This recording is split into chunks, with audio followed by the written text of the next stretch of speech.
Anda sedang mendengar Shock Podcast. Shock. Personality Shock Confession Bilik Gelap kali ini sangat komited dengan kerjaya paginya.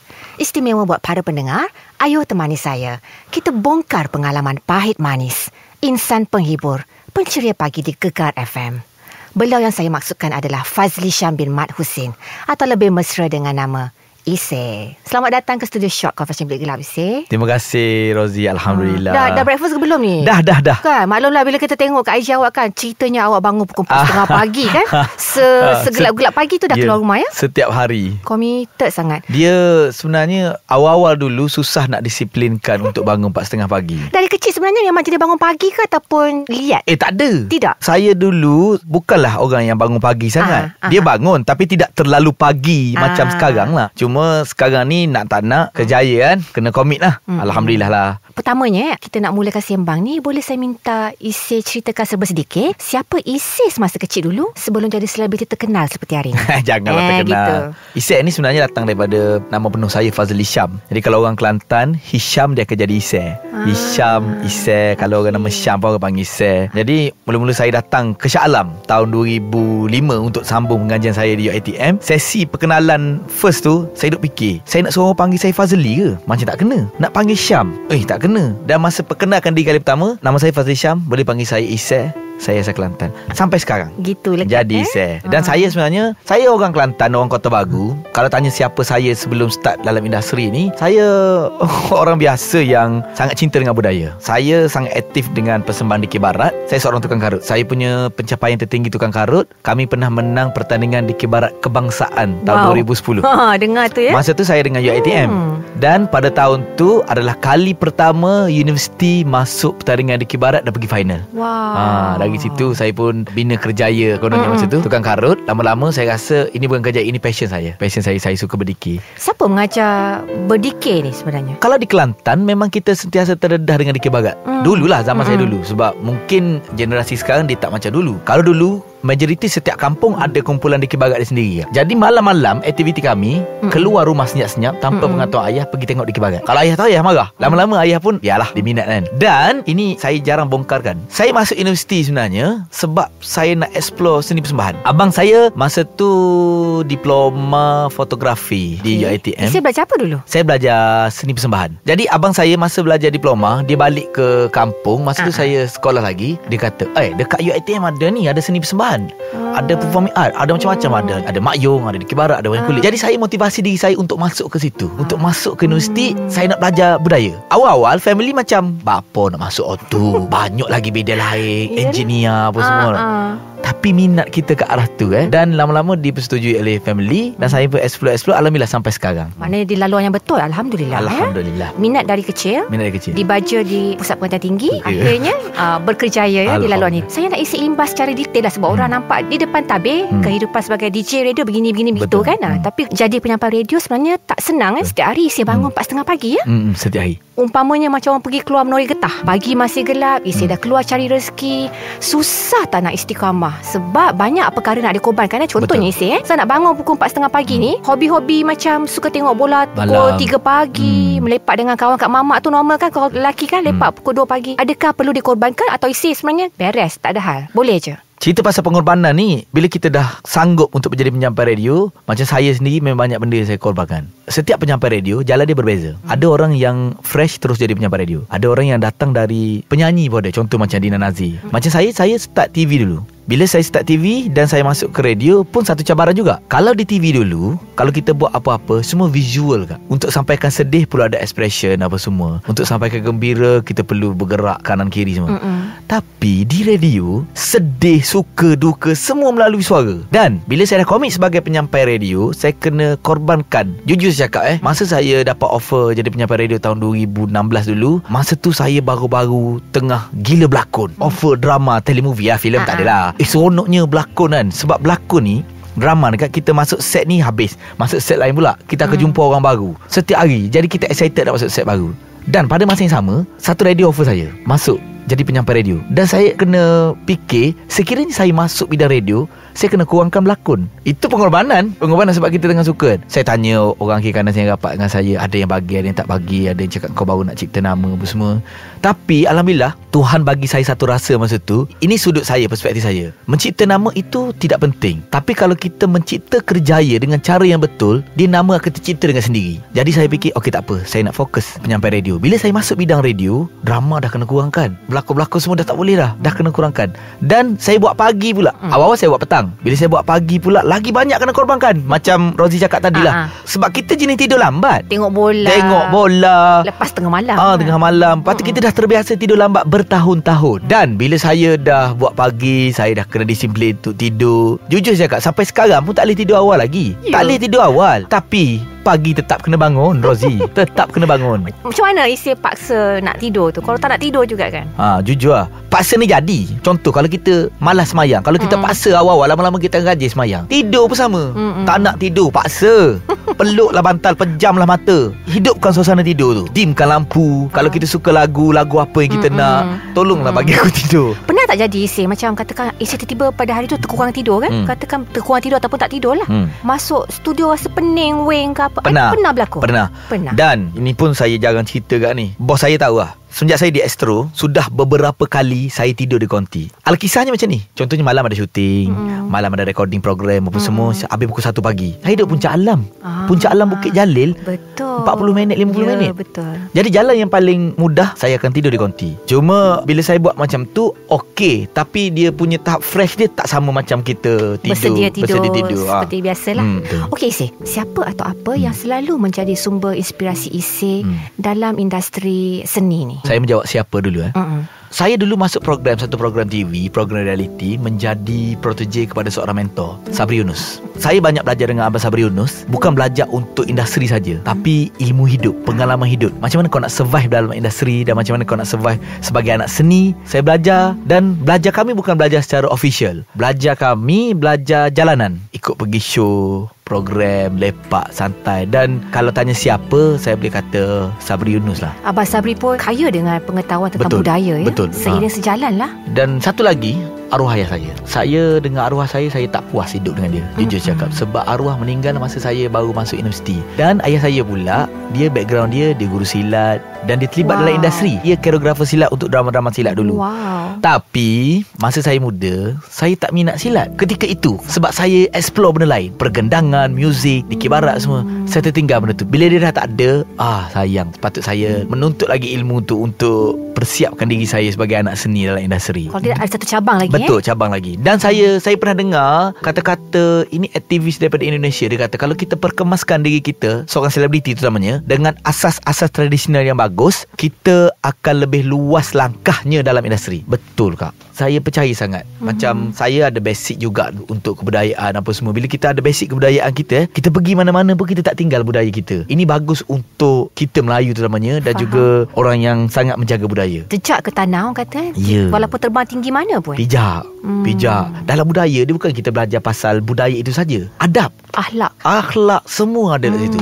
Saya sangat-sangat suka dan seronok kalau misalnya anak muda sekarang cintakan budaya dia. Walaupun berada dalam dunia social media apa semua, gunakan social media untuk budaya juga. Jangan tinggalkan walaupun sedikit. Kau nak kerja benda lain boleh, no hal, tapi budaya tetap kena ada. Itu penting. Saya rasa ini satu mesej yang amat penting kepada para pendengar Shock Confession Bilik Gelap ya. Kepada anak-anak muda, dengarlah bahawa sebenarnya tidak kira serancak mana pun kalian menunggangi kehidupan bermedia sosial pada hari ini. Seperti yang Isi telah pesan tadi, jangan lupakan kepada akar budaya kita. Sekarang ni mengarah Apa matlamat Isi sebenarnya? Adakah sebab nak mencuba-cuba je, atau sebenarnya satu persediaan untuk masa depan? Kerana tak selama-lama kita akan duduk di dalam konti radio yang sama. Rozi ada satu kata ni saya pegang. Kalau kita tak dapat peluang, kita cipta peluang. Macam bila saya dah ada dalam bidang radio, macam mana pun saya kena utamakan radio. Tapi saya masih ada rindu, saya masih ada minat untuk buat drama apa semua. Sekarang orang dah tak panggil sangat dah. Orang akan cakap nak panggil saya macam mana, jadual dia payah di radio. Saya pun menung-menung saya nak buat production house sendiri. Satu sebab saya belajar bidang ni dulu, dan saya nak asah balik. Dan alhamdulillah saya jumpa partner saya, juga junior saya masa belajar. Kita buka production house, kita buat sama-sama. Kita fokus dengan kerjaya masing-masing. Saya fokus radio, tapi pada masa sama saya belajar juga menulis, mengarah, editing pada belajar juga sikit-sikit. Dan pengarahan saya banyak. Abang Sabri, Nazir Jamaluddin, Syahrizan, banyak director yang saya belajar, yang director saya pernah buat. Menulis skrip, saya memang inspired by Abang Sabri. Abang Sabri sangat sangat sedap menulis dialog sesuatu babak. Saya belajar dari situ juga. Hidup ya? Hidup. Dan saya rasa ini bagus untuk saya pada masa yang akan datang. Sebab saya radio dah 7 tahun. Bila 7 tahun ni, saya akan rasa tak lama saya kat radio ni. Bila-bila masa kita tak tahu pun. Kalau industri masih perlu kita, ada rezeki kita, alhamdulillah. Kalau satu hari nanti, kalau industri dah tak nak kita kena terima benda tu. Kita tak boleh lawan tak kedai. Kokok mana pun kita tak boleh lawan tak kedai. Tak ada kata Isai kau dah tamat riwayat kau di radio. Yes, saya terima. Dan bila saya tak ada dengan radio nanti, senjata saya yang saya belajar tadi lah, saya keluarkan balik lah peluru-peluru yang saya belajar. Peluru itu hidup atau tidak, itu tak penting. Yang penting saya sudah cuba untuk himpunkan peluru.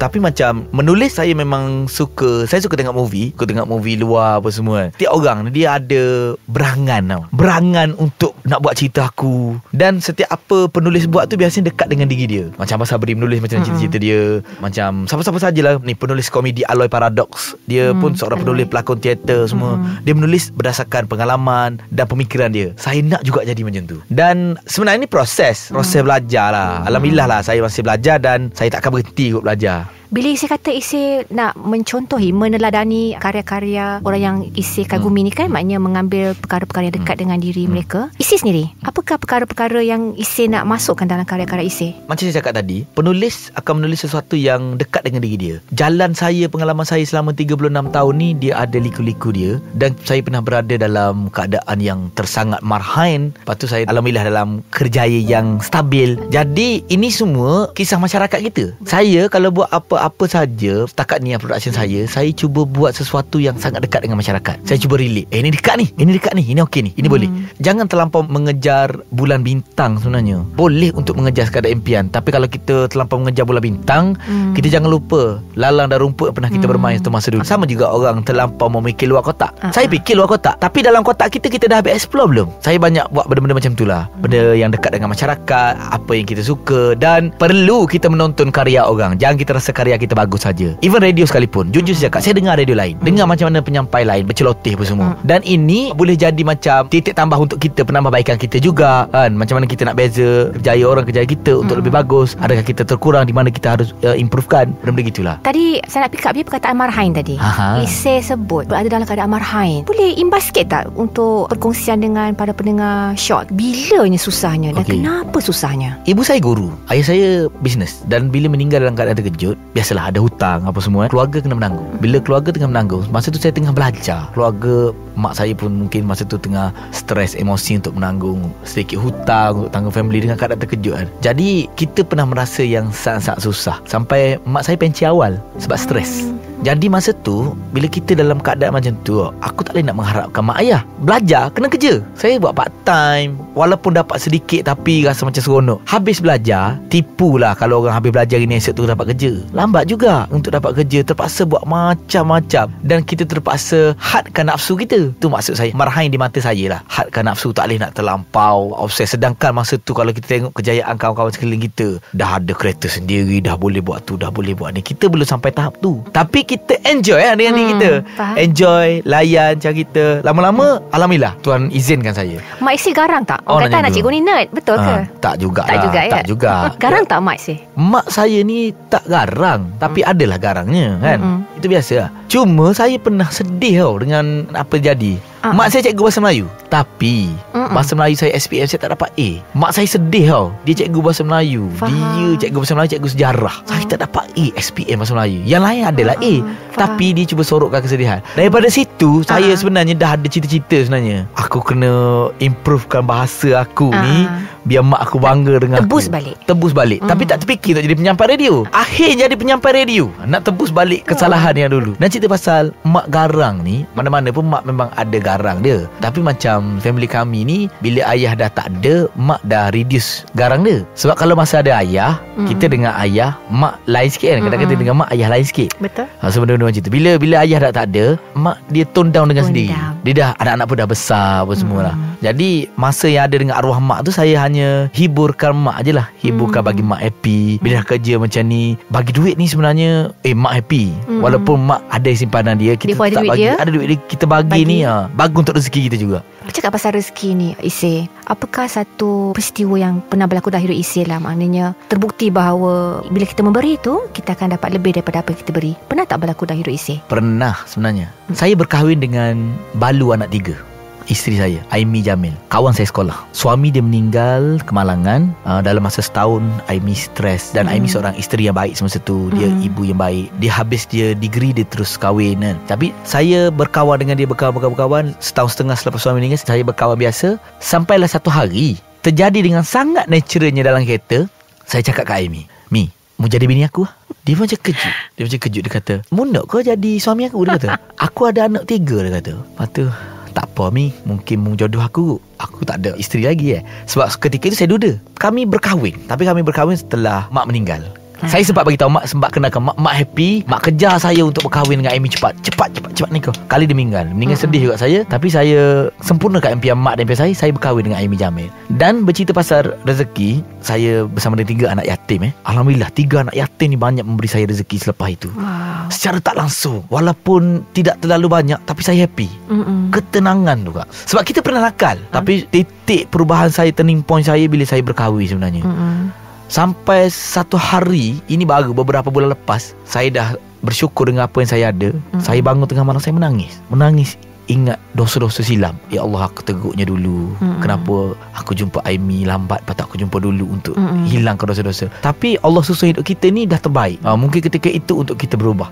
Dan saya dah rasa tenang, dah rasa seronok. Daripada istilah anak yatim, saya langsung tak menganggap mereka itu anak yatim.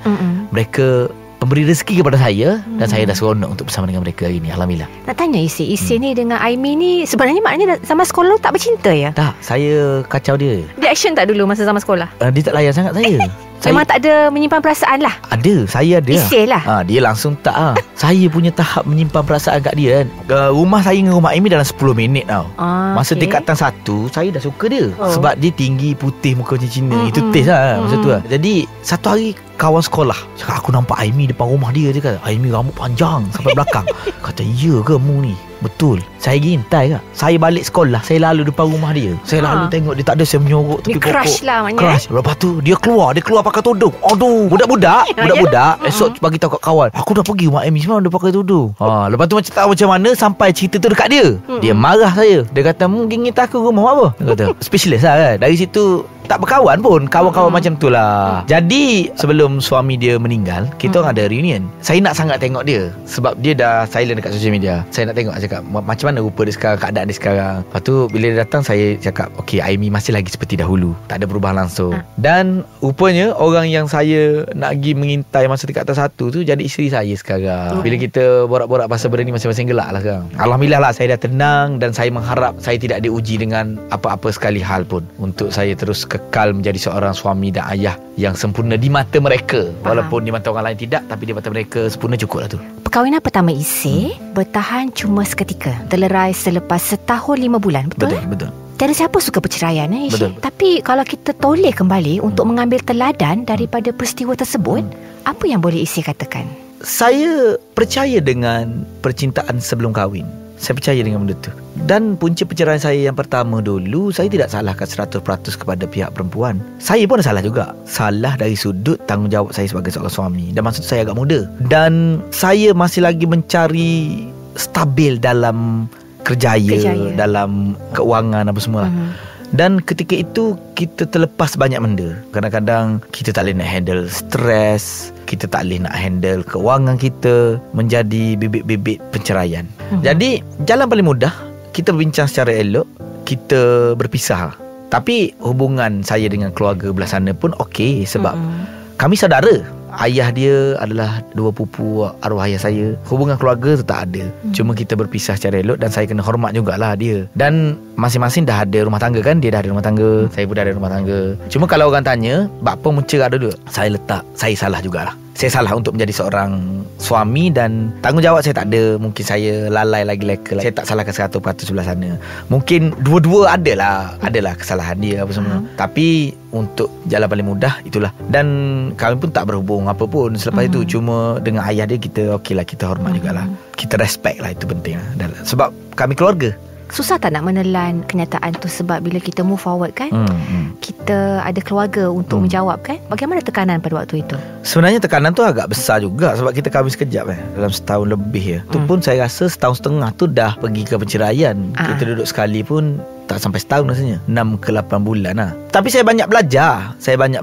Bila saya bercerai, saya duda 4 tahun setengah. Persediaan untuk jadi seorang suami tu penting. Dan ketika itu, masa saya kahwin tu, sekeliling saya yang rapat dengan saya tak ramai yang dah berkahwin. So saya tak dapat tengok contoh yang baik. Bila saya duda, sekeliling saya dah mula ramai kahwin, mula berkeluarga. Dan aku salah banyak ni.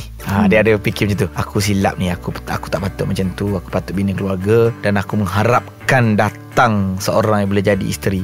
Dan dalam tempoh 4 tahun setengah, hampir 5 tahun jugalah saya duda, saya kenal Aimi, isteri saya. Lepas tu baru saya fikir, saya bercakap, okey, Allah nak hantar aku Aimi dan nak suruh aku belajar dalam masa 5 tahun untuk menjadi seorang suami. Pesanan dia, sebelum menjadi seorang suami, bercinta ni bukannya nak bercinta yang keluar tiap-tiap malam. Tidak. Mengenali dan belajar. Mana kurang baiki sebelum kahwin. Kalau dah kahwin, dah kenal, nak baiki dia mungkin susah. Ada yang boleh tapi tidak boleh untuk saya. Jadi kita bercinta sebelum kahwin, kenal dulu, kemudian betul-betul okey semua, kahwin. Begitulah. Saya kahwin yang pertama family arrangement lah. Tak ada masalah besar pun sebenarnya. Cuma kami rasa macam kita perlu asing lah. Dia pun setuju. Okey tak apa kita berpisah. Secara baik. Daripada hal-hal rumah tangga, kita beralih pada kisah industri tentang kerjaya. Dalam komedi kan Isay, kita dah melalui banyak transformation Betul. Transformasi. Hari ini kita masih ketawa kalau kita menonton filem-filem Tan Sri P. Ramlee. Betul. Atau filem-filem A.R. Badul contohnya. Walaupun dah diulang tayang banyak kali, tapi kenapa filem komedi moden bila kita tengok kita ketawa sekali je? Adakah maksudnya nilai komedi tu tak bertahan lama? Mungkin ke sebab cara pembuatannya instant, cepat buat, cepat juga orang lupa. Kenapa agaknya Isay? Komedi bergerak mengikut zaman. Daripada kalau kita kaji sejarah komedi pun, zaman Charlie Chaplin, Three Stooges, apa lagi kalau tempat kita Tan Sri P. Ramlee, dia terus berkembang lagi zaman Badul, Jaafar, masuk lagi berkembang lagi senario. Lepas senario timbul pula pertandingan lawak yang melahirkan ramai bintang-bintang lawak ni. Sepah tu, Zizan semua. Jadi semua ni lain ni. Komedi dia lain. Saya tidak menyalahkan komedi sekarang. Komedi sekarang masih lagi diterima. Cuma sekarang ini ruang untuk berkomedi tu banyak. Kalau dulu orang tengok komedi hanya persembahan pentas dan TV saja. Sekarang ini kalau akak buka TikTok pun akak boleh gelak dah tau. Walaupun orang buat live, itu komedi. Itu tetap komedi. Dan kenapa komedi Tan Sri P. Ramlee menjadi, kita tengok banyak kali pun tak ketawa satu anugerah yang ada pada Tan Sri P. Ramlee ni, macam mana beliau kaji keadaan sekeliling untuk jadi komedi ketika itu. Sedangkan ketika itu orang tak buat komedi pun dengan apa jadi sekeliling. Dia buat komedi dan kita rasa dekat, relate. Dan komedi TV ni tak kisahlah filem apa semua, komedi yang dirancang sebenarnya memang kena rancang. Permainan komedi macam mana, engkau nak cakap apa, aku nak cakap apa, dah diplot kan ya? Dah diplot. Reaction aku apa, kau kena buat apa.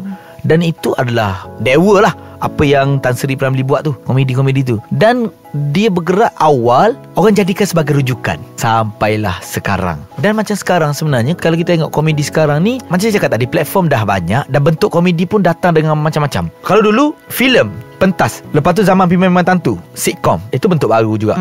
Lepas tu datanglah stagecom. Stagecom ni dia macam sitcom tapi dia spontan. Kalau sitcom skrip, kita dah banyak cabang. Timbul pula era lagu-lagu komedi. Itu pun boleh buat kita geli hati juga. Tapi apa-apa pun, elemen humor tetap ada sampai sekarang. Even di TikTok sekalipun. Di TikTok saya respect sebenarnya kalau tengok anak-anak muda sekarang yang orang suka, orang tertarik, orang tengok suka. Tapi mereka tak tahu yang mereka sedang berkomedi sebenarnya.